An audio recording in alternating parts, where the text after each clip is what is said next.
বাঙালি আর উত্তরবঙ্গ এই দুটো শব্দ যেন ওতপ্রোতভাবে একে অপরের সাথে জড়িত।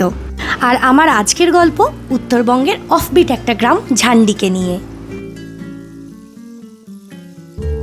ঝান্ডিতে গিয়ে কোথায় থাকবেন, কি দেখবেন, কিভাবে পৌঁছবেন এই জায়গাটাতে, সব কিছুই থাকছে আমার আজকের এই পর্বটিতে।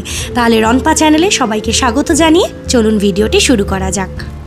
ঝান্ডিতে থাকার জন্য আমরা বেছে নিয়েছি ফ্লোরা অ্যান্ড ফনা এই হোমস্টেটাকে। পেট ফ্রেন্ডলি এই হোমস্টেটার প্রত্যেকটা রুমের সাথেই রয়েছে লাগোয়া বারান্দা এবং সেখান থেকে একটা 180 ডিগ্রি দারুণ ভিউ পাওয়া যায়। আকাশ পরিষ্কার থাকলে দেখা পেয়ে যেতে পারেন কাঞ্চনজঙ্ঘারও। চলুন এইবার রুমের ভিতরটাতে একবার যাব। এটা হচ্ছে একতলার রুমগুলো। এই হচ্ছে রুমের ভিতরটা। ওপরের যে রুমগুলো রয়েছে সেই রুমেরই কনসেপ্টেই এই রুমগুলো, একটা করে কুইন সাইজ বেড আর একটা করে সিঙ্গেল বেড। আর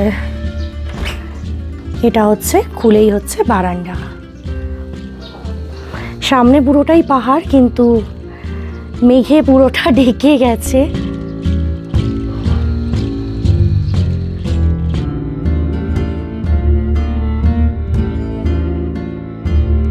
ঝান্ডি আসতে গেলে আপনাদেরকে নামতে হবে নিউমাল জাংশনে।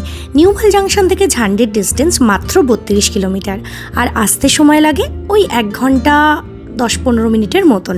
গাড়ি ভাড়া ওই 2 থেকে 2,500 টাকার মতন পড়বে। এখন আমি যে রুমটাতে এসেছি এই রুমটা কিন্তু সব থেকে বড় রুম। এখানে কিন্তু 5 জনে খুব ভালোভাবেই থেকে যেতে পারবেন। এই রুমে রয়েছে 2টো কুইন সাইজ বেড আর একটা সিঙ্গেল বেড। রুমটা বেশ বড় এবং ব্যালকনি থেকে ভিউটাও কিন্তু দারুণ।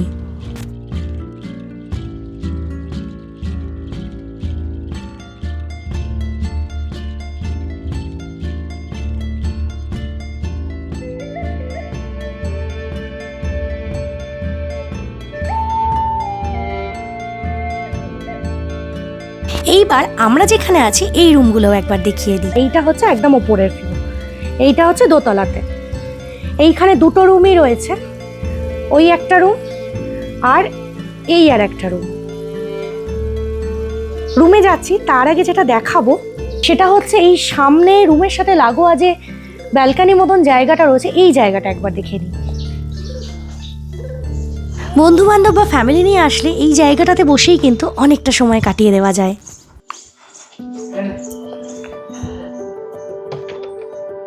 আর এই হচ্ছে ওপরের ফ্লোরের রুমগুলো। এখানে রয়েছে একটা কুইন সাইজ বেড আর একটা সিঙ্গেল বেড, রয়েছে একটা ওয়ার্ড্রপও।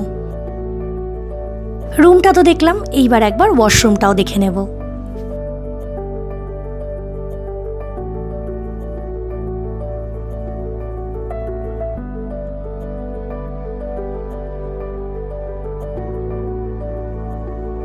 আর এটা ওপরের ফ্লোরের আরও একটা রুম।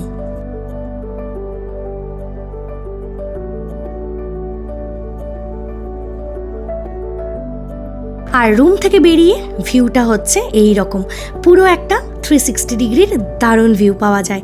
ভাগ্য ভালো থাকলে কিন্তু দেখা পেয়ে যেতে পারেন কাঞ্চনজঙ্ঘারও, ঠিক যেমনটা আমরা দেখা পেয়ে গেছি। এই যে দেখুন, সামনেই দেখা যাচ্ছে কাঞ্চনজঙ্ঘা। আমি চেষ্টা করছি জুম করে একটু দেখানোর।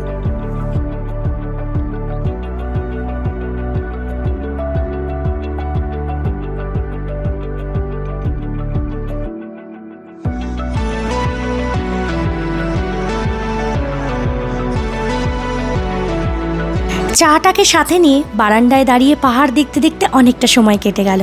এইবার আমরা বেরিয়ে পড়েছি গ্রামটাকে একটু এক্সপ্লোর করার জন্যে। কালিম্পংয়ের এই গ্রামটিকে বলা হয় পাখি এবং ফুলেদের স্বর্গরাজ্য। সত্যিই নামটা সার্থক।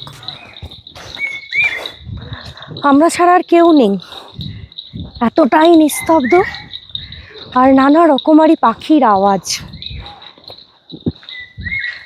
চারপাশটা মনে হচ্ছে যেন মেঘের মধ্যে দিয়েই হেঁটে যাচ্ছি। যতটুকু রাস্তা আসছি সেইটুকু রাস্তা দেখা যাচ্ছে, পিছনটা একদমই অন্ধকার, কিছুই বোঝা যাচ্ছে না।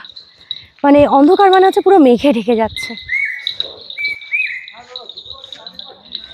এই রাস্তাতে ঘুরতেও কি ভালো লাগছে।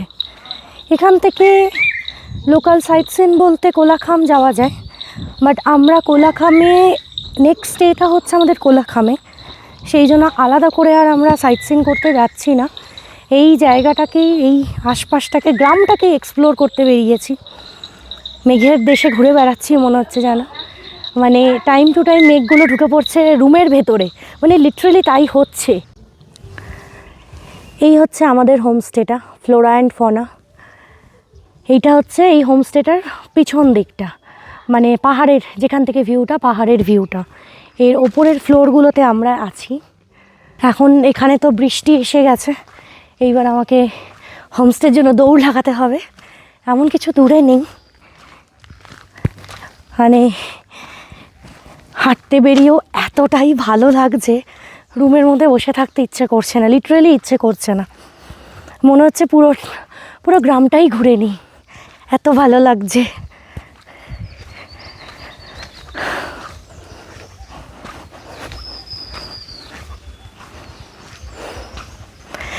সামনেটা পুরো অন্ধকার হয়ে গেছে।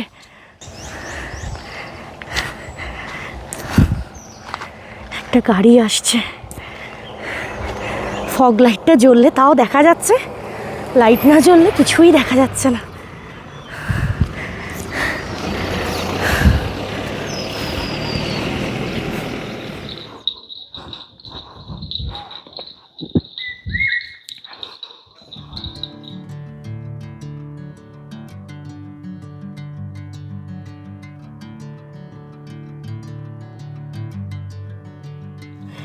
এখন আমাদের বারবিকিউ হচ্ছে এখানে। বর্ষার মধ্যে কিছুক্ষণ আগে এক পশলা বৃষ্টি হয়ে গেল, পুরো ব্যাপারটা জাস্ট জমে যাবে। इन लोग को बुलाया गया है, बारबेक्यू स्पेशलिस्ट है ये लोग। इन लोग को बुलाया गया है बारिश रोकने, बारबेक्यू करने। हाँ, बारिश तो जितना शुरू हुआ मुझे लगा था आज हो ही नहीं पाएगा। मैं बोल रही थी कि ये आग कैसे जलाएंगे।